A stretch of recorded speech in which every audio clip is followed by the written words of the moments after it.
Hello, I'm Linda. I'm here representing the South African Holocaust and Genocide Centre. I've been involved with the foundation for a number of years, not as an academic but as a museum designer. So I hope I'll be able to give you some input.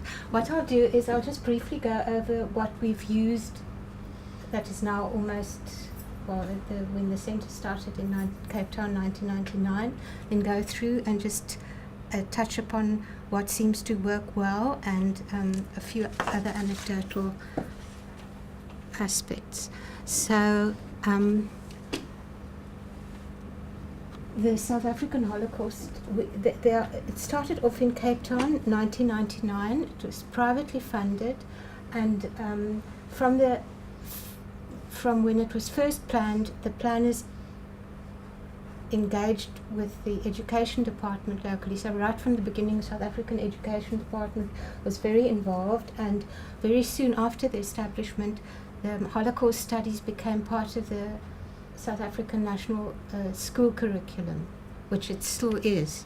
So it serves, it got official recognition, and it's still very much part of the formal education program. Now we have 3 centres in Cape Town, Durban, Johannesburg, and while we're looking at this map just for now, all the green dots you see is where they conduct Holocaust education programs for teacher training programs. So it's quite a vast penetration. And I'll just mention briefly about South Africa. We're 9 provinces, 11 official languages, so it's quite a challenge to reach everybody. And from a digital point of view, not everybody, the deep rural areas don't have access to, very often, to a digital footprint, and also our broadband is still very expensive. So there are those aspects that are problematic, but also it's an opportunity, because with digital, of course, you can reach so many more people if you have a program and translate into different languages. So the Cape Town Holocaust Centre opened 1999. Now,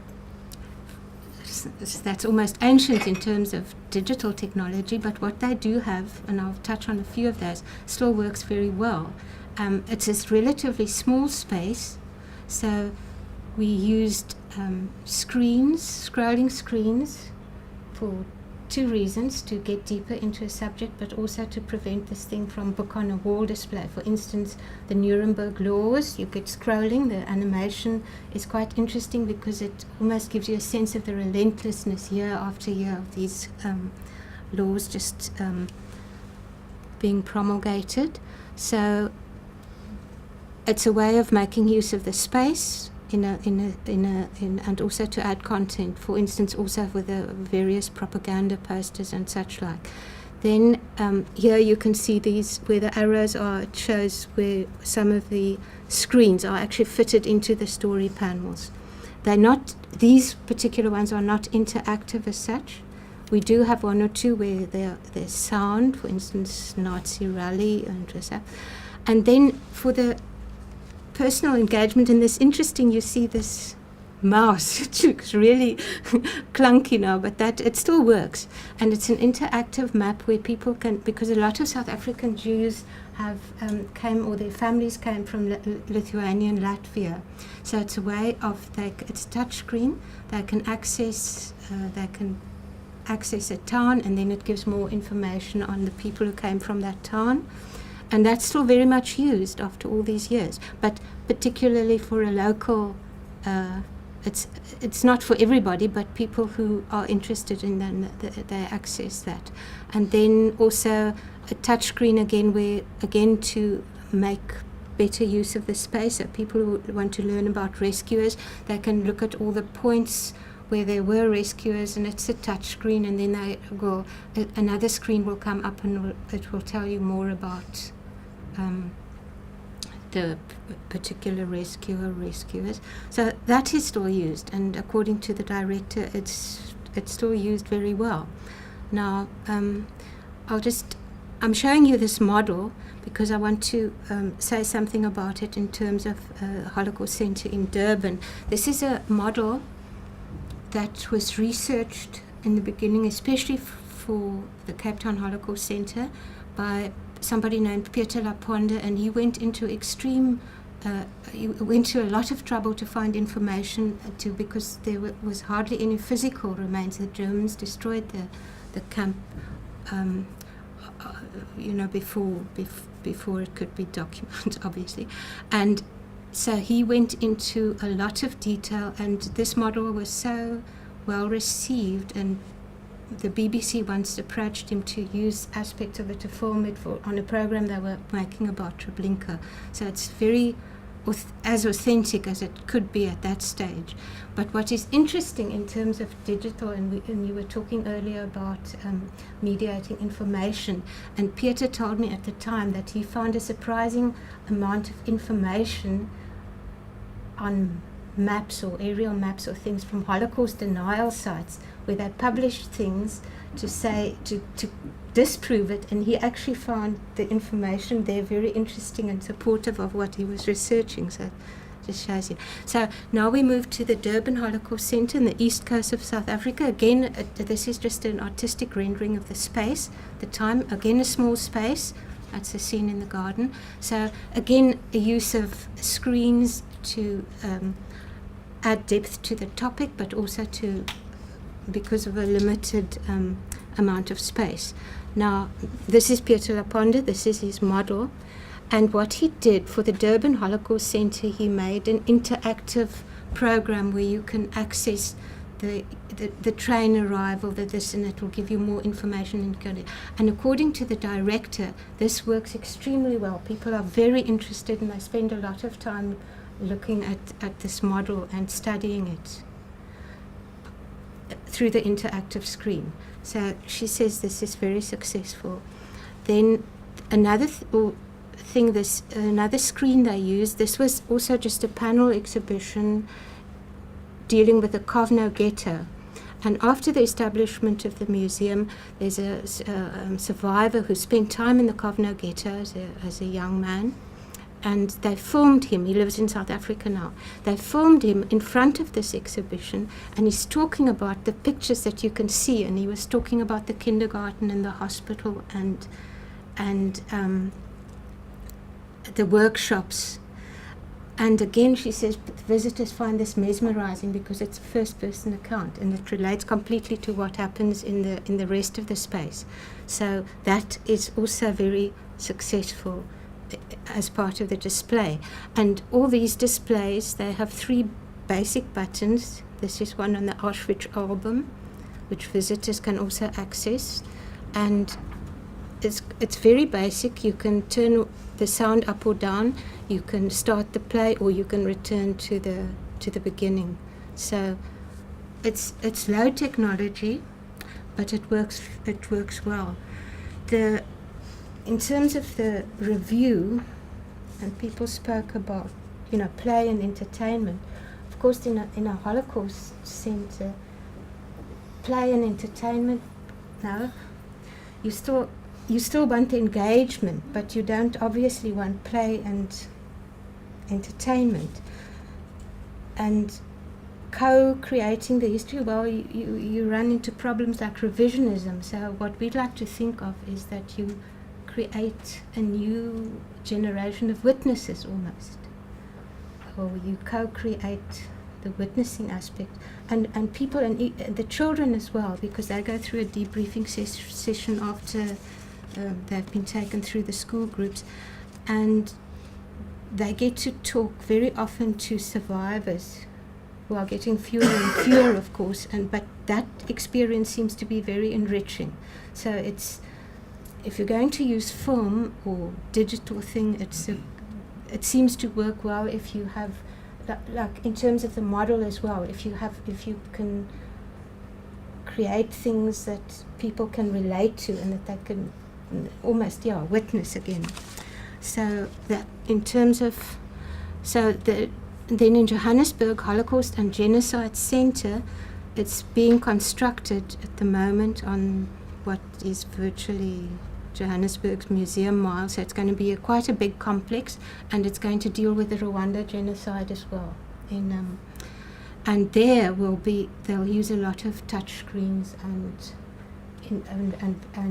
survivor and also hopefully perpetrator testimony on screens. And the thought there, they still haven't fully decided all the aspects to use. There'll be touch screens, there'll be all the modern technology, but there's a talk of having a mix of very like apps, Apple iPads, or not even iPads, the handheld device that people can carry around of them, that will, now that you don't even have to apparently have a QR code, it will just automatically register if you walk past a display, that sort of thing. And a mix with low technology also, like the old-fashioned carousel screen that flashes images on a wall. So they're talking about a combination. They haven't fully decided yet how to use everything. But there will be an interactive, towards the end of the exhibition, there will be an interactive station of iPads almost, where that people can access in relation to a number of questions, like what is happening today, what is happening at this moment, what can you do, where can you access more information. But that won't be part of the display. It will be as you finish the display. Yeah, so that is in terms of the Holocaust Centre. Now, in South Africa in general, as I said, there's a question of, it's a developing country as opposed to a developed country like the UK. So there are lots of challenges. There's people can't afford, or very often benefactors will donate a huge number of iPads to a rural school. It's fine, but the teachers don't have the knowledge to operate them or to provide the content. So there's that aspect. But in the towns, there's a huge more and more use of smartphones. People, and in Durban in particular, there's one initiative where the local library, public library, and work together with an independent developer group, and they've made possible a group of people who are taught to go and interview people in the rural areas in a local language, and then they gather their own information and they teach other people to do this, and they've built up a huge database of knowledge. So there's that's happening. And so I think in terms of education, there's a huge potential in South Africa for using digital to reach people in the rural areas and the less privileged areas.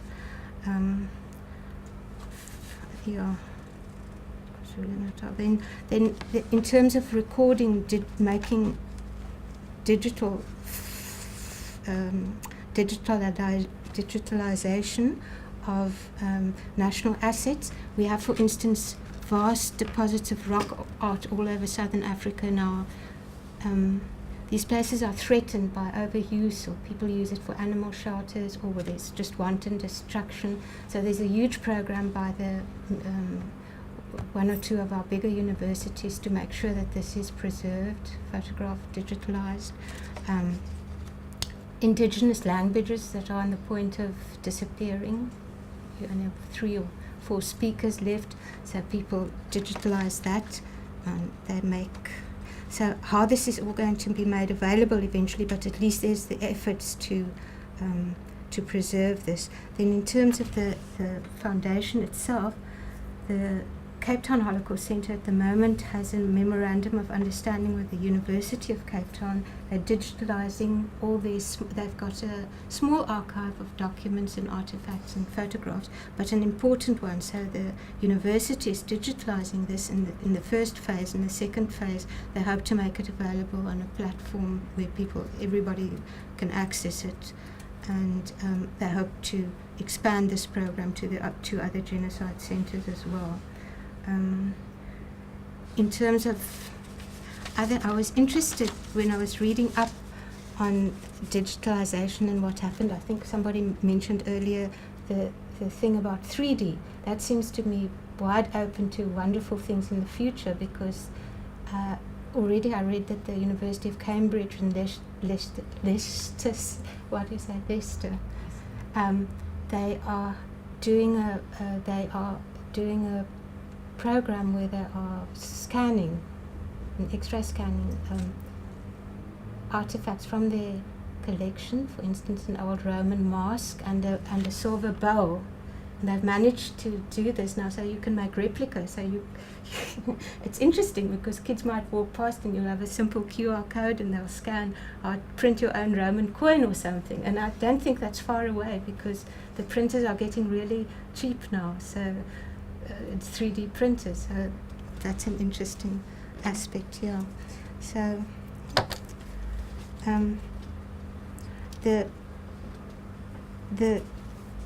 the Cape Town, or the Holocaust Foundation in Cape Town, they don't, at the moment they have a very rudimentary museum page, very basic, not a virtual tour even, but you can access aspects of the exhibition. They have a Facebook and a Twitter presence, but not to any vast extent, yeah. So I hope that gives you some information.